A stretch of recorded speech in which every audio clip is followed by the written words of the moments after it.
Hello and a good morning, good afternoon, good evening, wherever you are around the world. Welcome to today's Postgrad webinar service. Today, we're joined by Newcastle University to talk about how to become a teacher, not only in the UK, but if you are from around the world as well and you want to find out the best route into teaching, this is your one-stop shop and everything that you should need to know. I'm joined today by John Haynes, who's going to be talking to you about the secondary PGCE, and then Fred Clark. Separately, he'll be going into a bit more detail about the primary element of the PGCE. But a reminder that today's session is live. If you have any questions, if you're watching on the Zoom platform today, pop your question in the chat or the Q&A. Feel free to say hi and where you're from. This is also being streamed on Facebook and on Instagram also. So if you have any questions on those platforms and you're not quite sure what something means, please pop it in the chat facility. We will endeavour to get back to you as soon as possible. We are monitoring those inboxes and we will put the questions into the Q&A facility on the Zoom platform. But for now, John, over to you. You'll be taking over the next 30 to 40 minutes. I'll be back for the Q&A. In between, obviously, you'll have introductions to Fred, and I'll see you for the Q&A at the end. Sure. Thanks very much, Gareth, and welcome everybody. My name is John Haynes. I'm co-director of the secondary PGCE programme here at Newcastle University, and I'll be joined shortly by my colleague Fred, who's co-director of the primary PGCE programme. Just a very quick sort of overview for those of you that aren't familiar with Newcastle. Newcastle's in the northeast of England. It's a really vibrant city, really rich student life, lots of things going on. We've got a great sort of civic university. Everything happens in the city. There's good accommodation locally too, and I would suggest it's probably one of the more affordable cities to study in around the country. Certainly one of the most fun ones. I come from Bristol originally, and I came up to Newcastle to train to teach, and I've stayed here ever since. So I hope that's a testament to how fabulous a place it is to live, work and study. Anyway, let's dive straight in. So at Newcastle University, you can train to teach primary education, that's children of ages 5 to 11, or secondary education in the subjects listed here. If you're not interested in teaching any of the subjects listed here, you might still find the presentation useful because we talk about how to apply for teacher training in general. But as I say, at Newcastle University, those are the phases, primary and secondary, and the subjects within secondary that we train people to teach. We do not train to teach people that do not teach those subjects or that phase. Okay, so what are we looking for in terms of the qualities, skills and qualifications that we need to see in our trainees? Well, first of all, we really need to see people that clearly want to work with children. It would be a pretty dismal job and experience in your life if you didn't like working with young people. So that is first and foremost a really, really paramount quality to have. Perhaps you've had some experience working with young people. That might be siblings, it might be relatives, or it might be through more organised and more formal routes such as mentoring and support within a school or outside of a school environment, perhaps in athletics, sports, scouting, that kind of thing. So you may have some knowledge of what it's like to work with young people, and that might have been one of the things that's inspired you to do that. Obviously, we like you to have a love of your subject at secondary, and clearly when you're teaching at primary, you've got to have a love of all of the subjects. And you've got to be able to explain and talk to people about your subject with real clarity. That is an absolute essential part of being a good teacher. It's not all about having a great knowledge of the subject and a great love of the subject. You've got to be able to explain it, describe it, and support pupils in their learning of it. It's a very demanding course, therefore your ability to withstand quite a degree of work, because it's a high level of workload during the training year and thereafter. So having resilience, stamina and determination to get through, and a willingness to really listen to the feedback that you're getting and being able to make sense of that and actually work on that quickly with impact in your own classrooms when you're on teaching placement is absolutely essential. In terms of your academic qualifications, we expect people to have a relevant degree, typically at 2-1 level or better. We do sometimes accept those with lower degrees and degrees that are less clearly related to the subject, but that's on a case-by-case basis. Normally somebody has a degree very closely linked to the subject that they want to teach at secondary, and in primary they'll have a degree which is relevant to aspects of the primary curriculum typically. We would hope that you have an A-level in the subject that you wish to teach at secondary, and obviously other A-levels too. And for primary teachers, we would like you to have A-levels or equivalent in a range of subjects. Again, the more closely linked they are to curriculum areas, the better that is. In terms of GCSE, we expect everybody to have a level 4 or a grade C in maths and English. And when you're training to teach primary, you also need a level 4 or a grade C in science. And clearly, we would expect you to have a GCSE at a good level within the subject that you want to teach if you're teaching secondary. Okay, sorry, went on a bit quickly there. So why would you want to train to teach at Newcastle University? Obviously, I've talked a little bit about the vibrancy of the city. It's a great place to live. It's a great place to study. It's a good part of the country. There's good access to a whole range of things that you'll enjoy doing as a student up here in Newcastle. But why Newcastle in terms of teacher training? Well, we've got a great experience among the team at Newcastle. We've been teachers previously before we became teacher trainers. And as an establishment, we've been training teachers for more than 100 years now. So many teachers within the North East region and many teachers around the whole country have trained to teach at Newcastle University. We're a long-established provider of initial teacher education. So we've got great experience in that respect, and we've got extremely good contacts with the schools that we work with. So when you go in for your placements, you'll find that the schools know us well, we know them well, the mentors know what we're expecting of them, they know what we're expecting of you as a trainee, and therefore the support is a really well triangulated piece. Everybody knows what's expected and everybody knows what to do. So when you're in school and when you're at the university, you'll be mentored and supported by experienced expert teachers who've got a real skill in the subject or the phase that you're wanting to learn to teach, and a good knowledge of the curriculum and pedagogical approaches to support pupils learning while you're teaching. Our ITT, Initial Teacher Training curriculum, for both primary and secondary has been accredited by the DFE. Not all establishments around the country deliver their own curriculum. We do, because ours was seen to be a strong programme that could be accredited by the DFE. And the academic modules that you complete as part of your master's level postgraduate certificate in education are really well aligned to that curriculum. So you don't find yourself undertaking academic work which is disconnected from your experience in school. We try to make sure that the experiences that you have in school are the things that you focus on and the things that you can work on within your academic modules. That means that we're not splitting your attention. It means that we're not asking you to do things just for the sake of doing them. The academic work that you do with us is really embedded and enriched by the experiences that you're undertaking in the classroom. As an establishment, we've got an excellent online facility as well, which supports both you and your mentors through the year. So access to things like lesson observation forms, your formal lesson observations, weekly evaluative reviews, guidance that we provide on a weekly basis is all easily available. And that's for you and for your mentors in schools and at the university, so that, again, everybody is reading from the same hymn sheet, everybody knows what's expected, and you can read ahead and find out what's coming next. So we train primary and secondary trainees. This year we've got roughly 70 secondary trainees and about 40 primary trainees. So those numbers vary slightly year by year, but typically it's more than 100 students each year. There are really good employment outcomes for the trainees that train with us. Very many of them end up working in the North East. Probably something like 70% of those that study with us end up working in the North East, typically because they want to, rather than because they have to. The more flexible you are in terms of where you might want to work afterwards, the more likely you are to be able to get a job in a school that you feel suits you. Certainly in my case, I'm a science specialist, so I spend more time with my science trainees. And in the last 13 years that I've been doing this job, I haven't known a single science trainee who hasn't been able to get a job if they've wanted one in a school at the end of the programme. So again, that stands, I hope, in good stead for your future.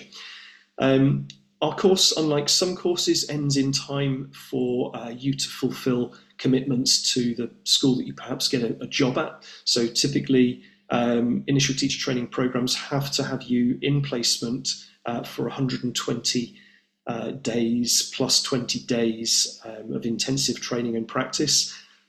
So our course includes all of that, but it does finish around about the sort of beginning to the middle of June, and that means that you've got about a month in which you can actually go to your employer school at the end of our programme to undertake induction requirements at the school that you will be teaching in September. Not all programmes finish that early in the programme, so we do a fairly condensed version, I suppose. It sort of takes 10 months, but that does mean you get that opportunity to get embedded within your new school that you'll be working in before the end of the current academic year.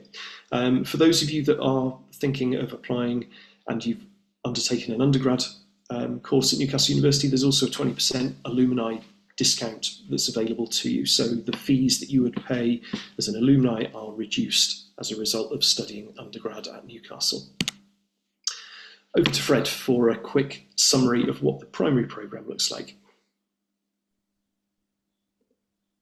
Thanks, John. So welcome, everybody. I'm Fred Clark, and I'm co-director for our primary PGCE programme at Newcastle University, and I'm also the head of education subject area in our School of Education, Communication and Language Sciences. So what we have on screen is our timetable for the year, and we've got, as you can see there, various coloured cells there. So just to try and explain this a little bit to you, green cells are showing days when students are on campus at the university undertaking training, and our red cells are days in school there.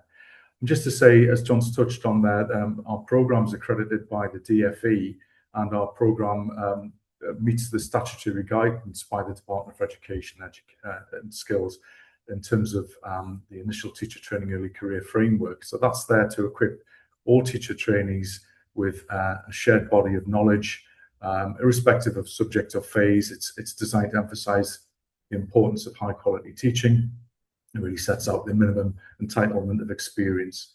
So at Newcastle University, we've organised that knowledge and skills into our curriculum. It's centred around 5 strands, which align with the ITTECF and links to what's called the teacher standards. So the first strand is all about establishing an appropriate environment for learning. And then our second strand is looking at how to support pupils to learn effectively. Our third strand is around understanding what to teach. And our fourth strand looks at monitoring the learning and progress of pupils. And our final strand is all to do with building a professional identity. So our curriculum is intended to allow trainee teachers to meet the teacher standards at the end of the programme. It sets out the knowledge and skills and behaviours to be gained at each stage of the programme, and it meets that minimum entitlement of the ITTECF. So that covers all of the learn that and learn how to statements that are described in that document. So throughout the programme, university and school-based elements combine and give opportunities for practical application underpinned by theoretical knowledge, gaining through independent sessions, guided reading, lectures, discussions, observations of effective practitioners. And so we draw on university staff and experts from beyond the university to come and deliver high quality pedagogical sessions with you. For primary, breaking those green cells down, we have teacher learning days across the piece. We have focus on each of the subjects of the primary curriculum. So we have English, math, science, history, geography, art and design, design technology, focus on computing, music, PE, RE and PSHE across the piece. And the programme is all around experiential learning. That's a fundamental part of the learning throughout the year. We have intensive training and practice days. These are aspects which focus on the fundamental aspects of becoming a teacher. So we'll look at creating an effective climate for learning early on in the course. And a second intensive training and practice focuses on understanding foundational concepts of teaching and learning and looking at a journey from the early years foundation stage through Key Stage 1 in primary into Key Stage 2. We have a focus on planning and pedagogy, and the final ITAP, intensive training and practice, so we call it an ITAP. That's all to do with adaptive teaching. We'll have 120 days in schools for placements, and this is where students work alongside experts and colleagues during their placement experience to put into practice what they've learned at the university. And they do that by observing colleagues and having discussions with colleagues. You're assigned a personal mentor in each school that you're working with. They oversee your development, give you feedback, observe your practice, demonstrate practice to you, structure your reflections, and as I say, provide that developmental feedback that helps you progress there. So you're given actions and targets to work upon, and which are followed up with subsequent observations. The programme is organised around learning cycles. There's time and opportunity to analyse and interpret and reflect upon how learning happens. And we organise the year across 4 phases. The first phase, the first 8 weeks of the programme, is really where students starting the programme are working at a kind of novice level. And this is introducing students to foundational knowledge whilst providing them with the opportunities to practice concepts through the teacher learning sessions. So we'll be thinking about lesson planning and structuring lessons to meet the needs of a range of learners.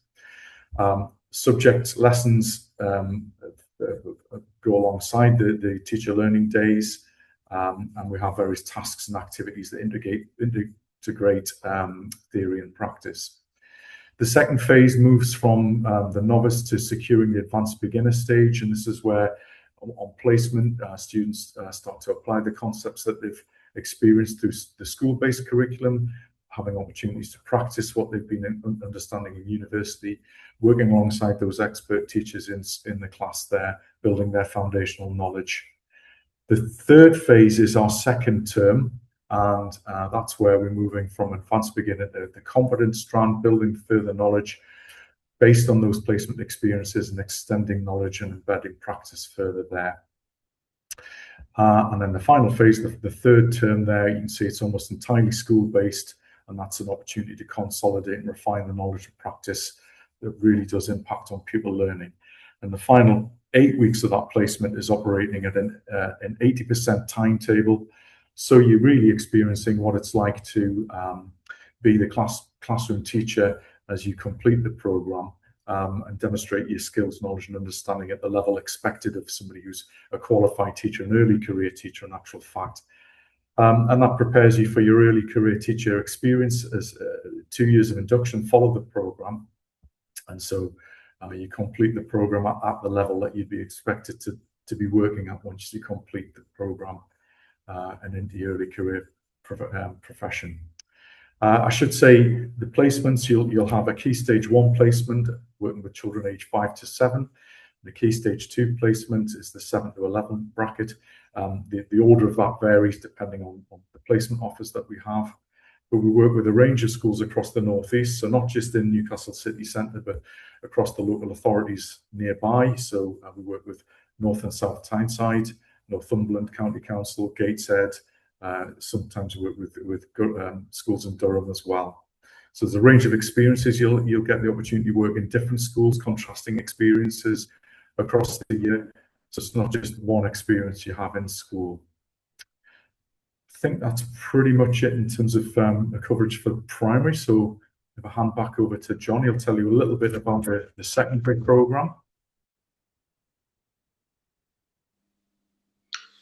Thanks, Fred.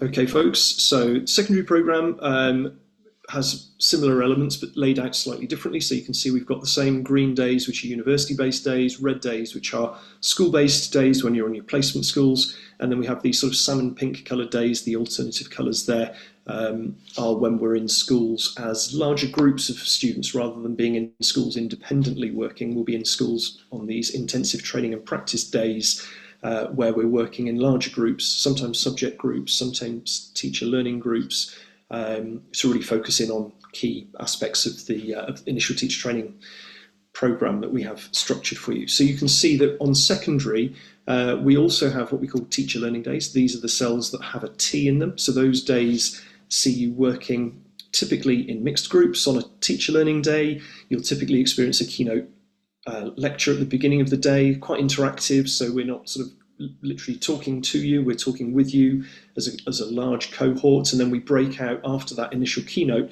into what we would call sort of small seminar groups, teacher learning groups, where you're typically in a group of maybe 16 to 20 people with an experienced teacher like myself, and we're talking about general themes around teaching and learning and pedagogical approaches at a broad level. And then on the days which are labelled with an S, and you can see it goes from S1 through to S13 or 14, those are subject-specific days. So on a subject-specific day, you'll be working with your subject-specific cohort, learning more specifically about things relating to the teaching and learning of subject matter. So I tend to take the biologists or the scientists as a group of people, and we'll be looking very closely at aspects of the curriculum, talking to you and helping you understand the ways that we best teach that particular content to the pupils that we're teaching. Okay, so I don't think there's any need to sort of talk too much more about that. The only other thing that I will say is similar to primary, there are 2 school placements. So placement 1 happens between September and Christmas, and then placement 2 happens between Christmas and June. What we find here is that the first placement you're teaching perhaps sort of 1 or 2 lessons a day typically, and then we increase gradually over time the amount of teaching that you do, so that by the last 6 to 8 weeks of the programme you're teaching an 80% timetable. So that's up to the level that a normal early career teacher would be teaching in the classroom.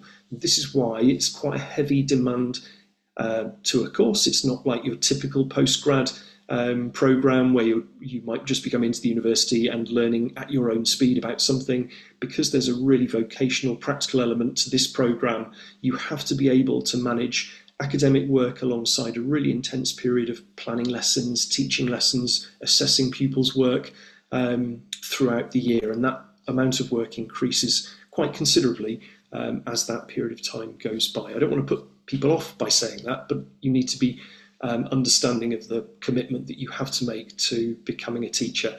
You're starting a job essentially as part of starting the training. You're really being considered as a member of staff when you go into your placement schools and expected to act like a teacher. You're not acting like a student anymore. You are literally a supportive colleague in the workplace. Okay, so I'm going to give you a little bit of an overview now about how you would find out how to apply for one of the programmes at Newcastle University. In order to do that, you just go to the DFE Apply website, you would create an account and you would search for Newcastle University or the University of Newcastle in order to seek the available courses. So I'm just going to whiz through these little flash up slides here, go to the next one, and we'll jump across to me giving you a quick demonstration of how to do that. So within your web browser, if you were just to type in DFE Apply, it'll come up with this web link, so Apply for Teacher Training. When you click on that, it takes you through to this page just here. And the first thing you can do before you even set up your own account is actually look to see what courses are available or still available. At the moment at Newcastle, all of our courses are still open, but we're getting pretty close to closing science and English, I think. So, if you are interested in applying for one of the science programs or English, you really need to get a bit of a move on now, because we've got interviews underway and these courses do close once we have enough people to fill the places. And I think primary are in a similar position where they've got some places left, but those places will become more limited over time. So once you've gone to the Apply website, the first thing to do would be to find a course to apply for. I'm going to show you how to apply and look for the courses available at the University of Newcastle. So if we click on Find a Course to Apply For, it takes you through to this page, and then you just need to click on Start Now. And then we can search either by subject and where we want to teach, but I'm going to show you how to apply or look at the courses provided by Newcastle University. So I'm going to search by training provider. So click on Search by Training Provider, and we're listed as the University of Newcastle upon Tyne. So if I click on that and then search, it'll now come up with all of the programmes that follow Newcastle's accredited curriculum, which you'll notice also includes courses at Durham University. So Durham University offer training using our curriculum. You can apply for those separately. So, if you want to apply to Durham and Newcastle, you can do that. If you want to apply to just Newcastle, you can do that. If you want to apply to just Durham, you can also do that. You'll notice that essentially they are the same subjects for both institutions. So when you find the programme that you want to apply for, click on that, and that'll take you through to the detail about that particular program, and it'll give you further instructions about how to apply for that program. So that includes all of the subject areas at secondary, and it will also include, if I go down listed alphabetically, we should find a little bit further down, we'll get to primary as well. So it should just be shortly down here. We can see one core languages, physics, and then it should come up with primary. There we go, primary at Durham, and then primary at Newcastle. When these courses are closed, these won't appear. So as soon as the course is filled, my understanding is that on the apply site, it will not any longer display that program, or it'll say that it's full and applications are not currently open. So the only other thing that you have to know about doing is creating your own profile. So what you would do if you've not done this before is go to the same website, and it asks you if you want to create an account. So if you need to create one, just click on no, I need to create an account. It then asks you for various details like your email address, and you can then complete various bits of information to complete your application. So this is where you would go to actually create an account, sign in, fill in your personal statement, fill in your academic details so that you can then apply to the programs that you want to apply for. And hopefully they might include the courses that we've got on offer at Newcastle University. Okay, so back to my slide. And I think, Fred, we're going back over to you now. I'll try and keep clicking through, Fred. I've got the access to the click, but if I don't click on when you want me to, please just ask me to do so. Thanks, John. It's a bit like through COVID, isn't it? Next slide, please. Okay, so when it comes to applying, you'll need to complete a personal statement, and this is your opportunity to express to us why it is you want to do teacher training and why it is you're suitable, or what capacity you have for this. So it's a real opportunity to make use of the word count that you have available to you to in effect sell yourself to us. You can write up to 1,000 words, as the slide shows here. The best applications we have seen are making good use of that word count. So those applications where there's only 1 or 2 sentences provided, we will look at those and think, well, they've missed an opportunity to explain to us why they are suited to this, why they want to do this. Now, this point is important. You can write a personal statement for each course you apply to, or you can tailor your personal statement so it can be used for more than one course, because you can apply simultaneously to more than one provider. I think it's 3 providers at once. And so whatever you write in your personal statement, if it's not for us at Newcastle and you're applying to another provider, they'll see the same personal statement. A word of caution, if I may, I would suggest, though, that you do decide before applying which age phase it is that you do want to commit to teaching. So I've seen in the chat that some people are asking, should I teach primary, should I teach secondary? You do need to make that decision, I think, before you start applying. So think carefully about the age group that most appeals to working with. Is it the subject that appeals to you if you want to teach a secondary age phase, or the group of children's that you're working with, the age of the group of children? Do you prefer to work with the younger children, for example? So think carefully about that when it comes to that. When it comes to the presentation of your personal statement, it's really important that you do check it over for correct spelling and grammar. Make sure there aren't any errors present. There's lots of tools you can use to check that that's correct, or get somebody to have a look over it before you submit it. We do think it's important that teachers do spell correctly and have an eye for detail. So unfortunately, that would be a reason to reject you if the personal statement was full of errors, for example. If you want support with applying for your personal statement, there are Department for Education teacher training advisors that can help you tailor your personal statement. But in the next slide or two, I'll give you a feel for what we're looking for anyway. And then the final thing just to say on this slide is that whilst using tools to make sure your spelling and grammar is correct, we do advise against relying heavily on AI to generate your personal statement. We do want to see your own voice coming through the personal statement, evidence that you have experienced, what it is you're saying within your personal statement. So don't rely on AI to produce the personal statement. It will stand out to us. Thanks, John. So the next slide is the opportunity to convey to us, in your personal statement, there's 2 aspects. Why do you want to become a teacher, and why are you suited or suitable to teach either primary or secondary, or the particular subject that you might be interested in secondary. So the first thing is to just express to us your motivation. So why teaching?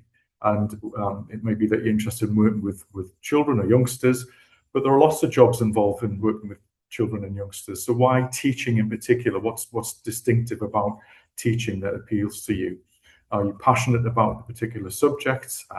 Do you want to engender an interest in history or science for youngsters, or is it at the primary age that you're interested in? You need to express to us why teaching as a career is important, what difference it makes to society, and what difference you will make to teaching as a career. So you could express that. And in doing so, this is an opportunity for you to express the personal qualities that you bring to being a teacher. So what qualities, when you reflect on the good teachers you've met in your careers, what qualities did they demonstrate to you? And what qualities do you feel match with those qualities? Alongside that, it's important to express any knowledge or skills that you have and particular qualifications that you have that are relevant to teaching. And you can look broadly across your experiences. So if you're an undergraduate student, you can reflect on the skills and knowledge that you need to have to succeed in studying at undergraduate level. So you're thinking about your organizational skills, your communication skills, subject knowledge. But of course, as a teacher, you're looking to lead the next generation. So what leadership skills do you have?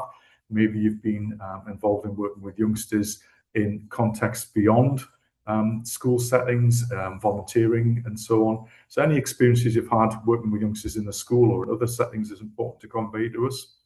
But not just that you've had the experience, it's important also to convey what you've learned from that experience. So demonstrate your reflection. So if you've been into a classroom and you've seen lessons taking place or participated in learning, what did you learn about? What skills and knowledge do you now have about what's effective in teaching children now? It's also important, as Jonathan has touched on, to recognise the demands that there are placed on teachers now, and really that you are up for that demand, that challenge. You need to have a degree of resilience, I think, to succeed in teaching, and also to recognise some of the benefits and rewards of being a teacher. So if you can convey your understanding of that in your personal statement, I think that's helpful. Any knowledge or understanding that you have of the UK system, and particularly the national curriculum, the programmes of study that you'll be teaching in future, if you have some experience or knowledge of that, perhaps through your degree or A-levels, you could convey that as part of your application. And just finally, anything else that you think is relevant to being a teacher. So contributions that you might be able to make to the school, perhaps beyond the classroom. Perhaps if you've got interest in curriculum subjects like music or art, if you're musical, you could convey that. I'm sure, particularly in primary schools, you know, if you're able to play a musical instrument, that would be of interest to an employing head teacher, I'm sure, as part of that application. So that hopefully captures the aspects that we look for in the personal statement. And just to move on to what we do in terms of our selection. So if you get past the first stage through your application, you'll then be invited to our selection event, and that involves two aspects. The first of which you'll be asked to present to us a short 5-minute presentation, and you'll be given the opportunity to choose the focus of that presentation and prepare in advance. And on the day, you present to two of us as assessors and interviewers. What we're looking for in your presentation is that you can communicate clearly to us the content of your presentation, and there'll be an element of subject knowledge to that presentation, so you'll be able to make sure that that's appropriate to the age, primary or secondary stage of teaching. And we'll look for you to be able to present to us in an interesting, creative way, demonstrating your ability to engage us as an audience, to engage potentially pupils in your teaching, and so that you're able to demonstrate that capacity, and that you can stimulate interest and understanding in the learners from the very outset from your presentation. We do give feedback on your presentation skills as part of the feedback overall, but we do move then into the interview stage after the presentation, and you'll be asked a series of questions which helps us determine whether or not, you know, we feel you demonstrated suitability. So interest in why you want to be a teacher, your understanding of the demands of being a teacher, some aspects to do with protecting and safeguarding children. Those all feature as part of the interview questions. Thanks, John. So what are we looking for when it comes to the interview? So again, it's coming back to your understanding of really what it is to be a teacher. Do you have a realistic appreciation of the demands of being a teacher? Are you passionate about this? Why is it you want to work with youngsters and young people in this particular profession? It is different from other roles and so on. What is your approach? How professional are you? Do you take a professional outlook? And that's very much in terms of how you present through the presentation and interview, but also in answering our interview questions there. We do want to see your personality shining throughout this, and obviously, working with youngsters and children, personality is a real important aspect. I think you need to have a degree of charisma about you when you present to us. And that also comes apart as well with the confidence and energy, the enthusiasm that you demonstrate as part of that interview there.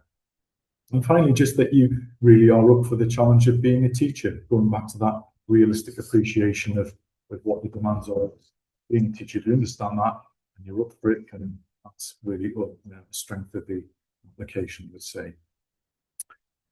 Okay, so preparing for your interview, it's important that you can start to think about what to expect. So we do ask about safeguarding scenarios. So do consider what safeguarding is important in schools and why that is. What is the role of the teacher in safeguarding and protecting children? So there's guidance available that you can read up on. It's also, I think, helpful to start to get to grips with the national curriculum programs of study, particularly for the subject in secondary that you're interested in, of course, for primary across the full range of subjects there. And you might be interested to start to see the teachers' standards. Those set out the expectations of all teachers, those in training and those who are qualified. So if you're available and able to look at those, I think would be good preparation. And finally, make sure your presentation that we ask you to prepare is well organised and you've rehearsed that as well. And it's worthwhile looking up some of the sorts of questions that you're likely to encounter in a teacher training interview. The DFE have example questions, and you can search these up on the internet as well. But broadly speaking, you'll be asked questions around why is it you want to be a teacher? What is it you can bring to the teaching profession? What interests you about your particular subject? Some of the typical challenges that teachers face. How do you think we'll be able to cope with those? And finally, there'll be an opportunity for you to bring your own questions to the interview and ask us anything about the course, because our interview process isn't just about us making decisions about whether you're suitable, it's also about whether our program is the one that you feel is suitable for you to do your teacher training with us. So do prepare some interview questions there. And final slide was just to share with you the criteria, the sort of aspects that we're looking for. And we'll do give you feedback on all of these aspects post-interview, regardless of whether you're successful or not.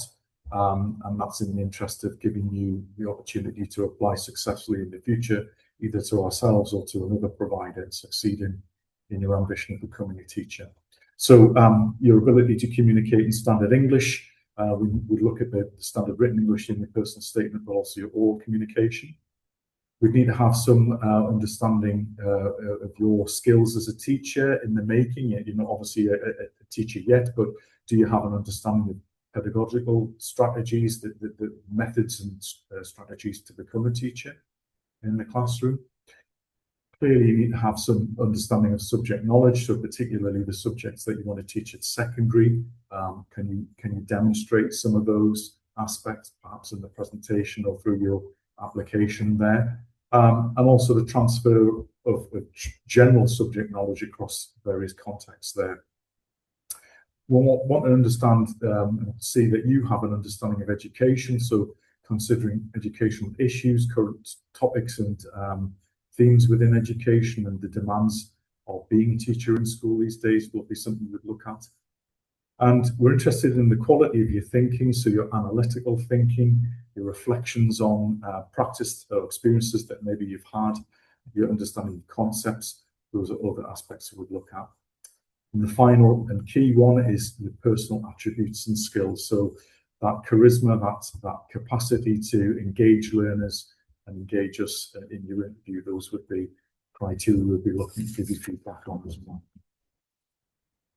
Okay, so hopefully that gives you a little bit of the flavour of the application process, what we look for when it comes to applying to Newcastle, and hopefully that's broadly similar to other applications you would put into other providers as well, not just at Newcastle. This final slide we've got up here is just our contact details. So as I mentioned before, I'm Fred Clark and I'm a co-director for primary. My email address is here alongside the other co-director, Susan, for primary. And you can also see here John as co-director for secondary's email address, and our other co-director, Fiona's email address as well. Excellent. Thank you, Fred. I'm presuming you're done there, and we're good to move to the Q&A. Thank you. We've had some really good questions, and thank you to yourself, John, as well, for your part there as well. Some of the questions that have come in have been quite generic. I mean, we've covered a fair bit already in our presentation, but I just want to put emphasis on something. I think it was yourself that said it, Fred, about the application process, the personal statement, the applying. How important is it, going back to the whole AI situation? It's very important to point out that we need it as much as anyone these days to help us get by.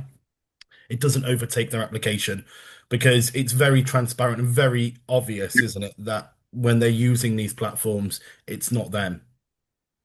Yeah, I think it's important to say that, we do use AI, and at the university we encourage the use of AI in helping you structure and organise your learning to some extent. But I think the use of AI in writing the personal statement, it would be something maybe to check over your personal statement. You can tweak and improve with it in a tool, I'm sure, but you shouldn't rely on it to create your personal statement, is what I would suggest there. So it very much sit down and think about, why does you want to do this, what you bring to teaching in the first place, and you could use AI perhaps to enhance the final submission, I guess, is a reasonable thing to do. I know John's got something to say on that as well. Go on, John. Yeah, one of the things also to bear in mind is try to draw upon your actual experiences, your lived experiences. Tell us about what you've done and how you think that helps you illustrate your ability to work with young people or your ability to communicate effectively. Really draw on real examples. It's far better than providing us with vanilla statements about, teaching is, a fundamental sort of principle of how we, progress society. I mean, those things are nice things, but, I read that so many times. I want to hear what you've done personally to help me get an insight into why you might be somebody suitable for the classroom, rather than your thoughts on the value of education in general. Excellent. One question we've had come in, and I think Mohammed's asked this a couple of times now. They'd like to ask whether students starting the MA in a TESOL program in 2026 would be eligible to process into the teacher training program with yourselves. I think, certainly somebody who's got a background with an MA or TESOL program would be somebody eligible to apply. It wouldn't be possible to convert straight from that program onto the program. You'd have to go through the selection and recruitment process alongside every other applicant, and so that would still involve writing personal statements and attending an interview. You couldn't just transfer from one program onto the other, but certainly the background of a student with that would be somebody we might consider. Yeah, and Fred, I want to touch upon something you mentioned earlier. You saw the question, it came in asking, does it matter, or what's the difference between choosing between primary and secondary? You put the emphasis on the fact that they need to kind of choose at this stage. It's quite important to highlight what age group you want to be teaching. How does one go about deciding that? How does one go about making that choice? Because that is a very hard choice. It is, and it would take some reflection really on kind of how suitable you feel you would be to work with the younger or older students. It amuses me though, because I think often applicants rule out one age group over another because they think, for example, I couldn't work with the secondary students; they'd be too big, and how would I manage behaviour and so on. But obviously, we give you the tools to do that. And similarly, the younger children, they might feel it's not stimulating enough to work with the younger age group. They want to work with children who've got more capability, perhaps. I would suggest that getting experience of working with children is beneficial here. So if there's an opportunity to visit the school, to experience both the secondary or primary age school, and that could help shape your thinking, your decision in that way. It could be that it's to do with your subject. So, you've got a real passion for one subject, and so you want to, teach that subject to the next generation. But for primary course, you've got the benefit of teaching a range of subjects, and that might appeal to you as well. Mm. So I would just encourage people to think deeply about, which age group, the age of children, or the subject that they want to teach is helping them make that decision, really. Yeah, that's kind of quite important, isn't it, to remember that although you might not know what age you want to study, you do have a vague idea on what you're interested in. And that's kind of the beauty, isn't it, with these programs teaching. You can have any kind of background, can't you? And it doesn't really matter whether you're into astronomy or anything else. It makes no difference whatsoever. Let's move on to the next question then. It's quite a broad question, but let's touch upon it anyway. How easy is it to get a job post-graduation? It's a very simple question, and we touched upon it already with your links to other areas in the Northeast, in Gateshead and whatnot. But John, from your point of view, how easy is it, and how strong are your connections at Newcastle with employers? Yeah, of course.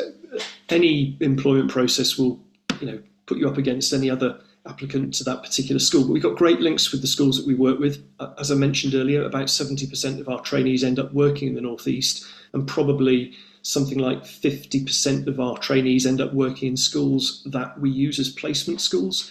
So across the region, when there are jobs available, Fred and I and Susan and Fiona often get contacts from those schools saying, please encourage your trainees to apply. They know that our trainees are typically well chosen and typically well trained, and therefore they're keen to get them onto the interview list. So an application will go in. It depends on a number of factors as to whether that person will end up being successful. Obviously, the strength of the other applicants on the day is a big thing. Sometimes at different times of the year, you can be up against experienced teachers, and that can be quite challenging, but many of our trainees end up getting a job in preference to an experienced teacher applying for the same job. So that's not, something that is uncommon. It's also worth mentioning that at certain times of the year, so post-May half-term, experienced existing teachers can't apply for the jobs that are advertised at that point. So actually you're then not up against as many experienced teachers unless they've already handed in their notice prior to the May half-term. So jobs typically come up from January time right the way through till June, July. And as I say, in my experience as a science specialist, all of my trainees have got jobs that have wanted a job in a school at the end of the programme. Not all subjects are in a stronger position as that because there are fewer jobs available. And if somebody's particularly determined to stay in a locality, it then limits the number of schools that they are prepared to apply to.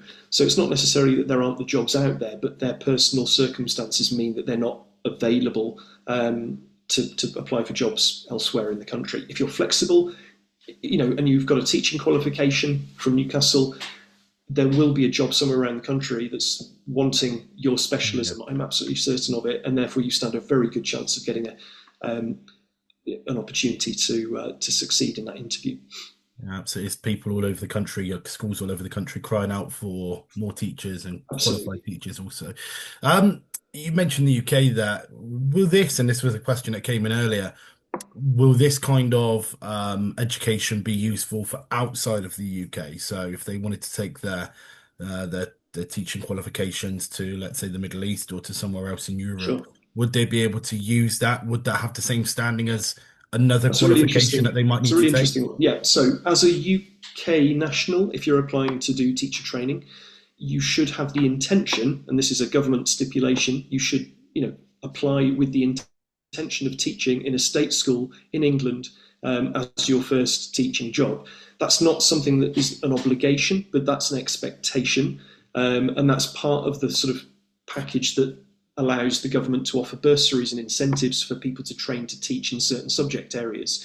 That's not the case with all subjects. Not all subjects get bursaries, so science, maths, modern foreign languages, nearly all secondary subjects get some form of bursary. Unfortunately, primary don't, because there's typically a large number of people prepared to be primary teachers. There's not such a demand, therefore, to incentivise that.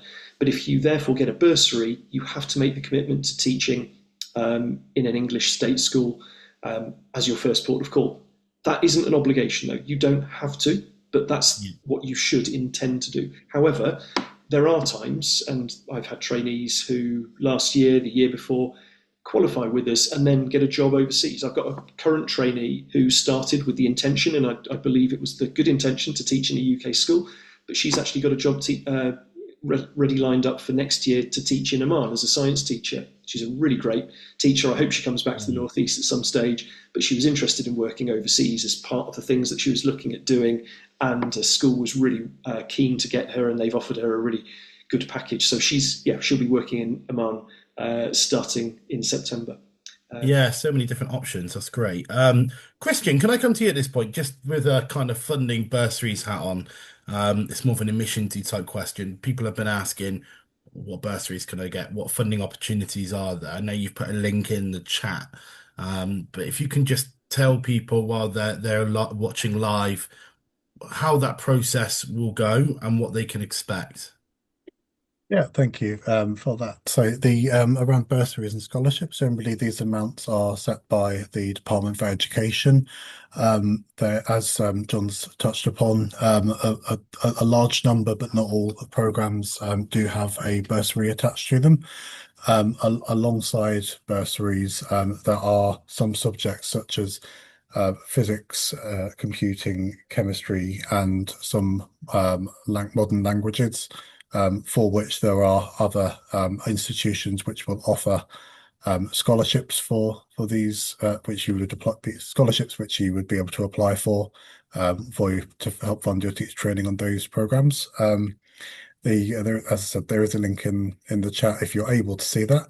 If not, if you would search in your internet browser for ITT bursaries or PGCE bursaries or teacher training bursaries, the government has a website called Get Into Teaching, which is where they publish all the information on the bursary amounts, because this does, as I said, it's set by the UK government, and in response to the demand for various subjects, such as if there is, they might change the amounts year on year. So the bursary amounts do vary in response to the demand for particular subjects year on year. So we recommend that you keep updated via this government portal. Superb.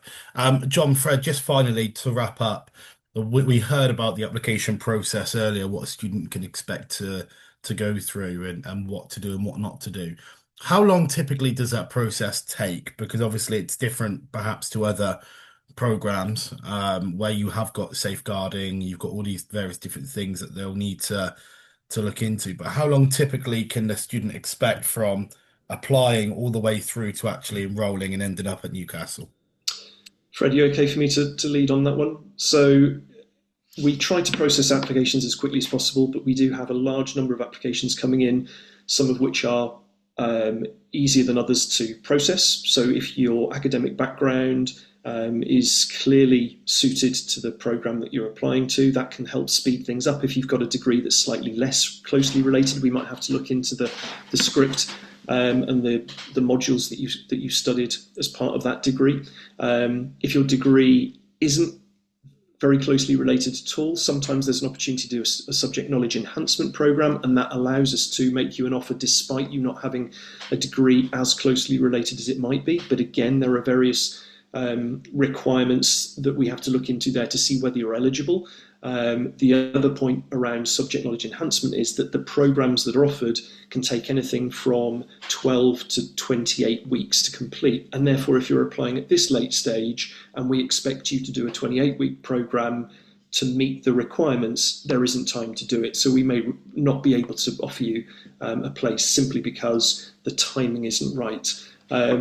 So for those people applying, if you've got a clear-cut case, if it's obvious that you meet all of the basic eligibility requirements, we've got a program of interviews every week. So we're interviewing sort of up to, let's think, what will it be, about up to 12 people a week we interview.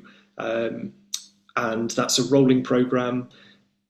If we'll just fit you into the next slot that we've got available. So we try to get those processed as quickly as we can. From being offered an interview, that's typically a week's notice, but it might be a little bit more than that. So you get a week's notice for interview. After the interview, we'll typically turn that round within a week in terms of being able to make you an offer or rejecting based on the quality of your presentation and your interview responses. And from that point, we then pick up the sort of pre-course component where we start to communicate with you about things that you can do in advance of starting in September. Some of those are things that you have to get done by particular dates. So, it's quite a busy sort of build up to the programme in September, but there's a good web link that we provide you with and their access to all of the documents that we expect you to start completing. Things like your DBS check, disclosure and disbarring service check to make sure that you don't have a criminal record that's not been disclosed, etc. All of those sort of things have to be done in. Okay. And let's talk about you mentioned already, September 2026. If people don't have that, you mentioned a 28-week program. Is there another intake? Is January an option, or would it be the following September? So it won't be this. Yeah, there's no opportunity to join in January, but the application rounds open in mid-October. So if anyone misses this application round or just feels that actually I do need to do a subject knowledge enhancement course because my degree isn't closely linked, I wouldn't even bother applying, because that will be the case. But what you can think to yourself is, I'm going to just put that on the back burner for now, but I'll make sure I put my application in mid-October as soon as the new 2027 application round begins, because if you can apply early, we can put all of those pieces in place to help you access the programme if you are otherwise suitable but need to do that subject knowledge enhancement in advance of that. Yeah. Superb. Fred, John, thank you for your time. Christian in the background also. I know we've not heard from you much, but I appreciate your help. Anyone watching today has any questions, any issues, concerns, please look at the links that have been shared in the chat and on John's screen also, and communicate and reach out. I'm sure they'll be more than happy to have a chat with you to see why it's the best place for you to come and study. If you've missed anything, this will be on postgrad.com. It will be on our social channels. But for now, thank you for watching. John, Fred and Christian, thank you. Have a good weekend. Take care. Thanks very much, folks.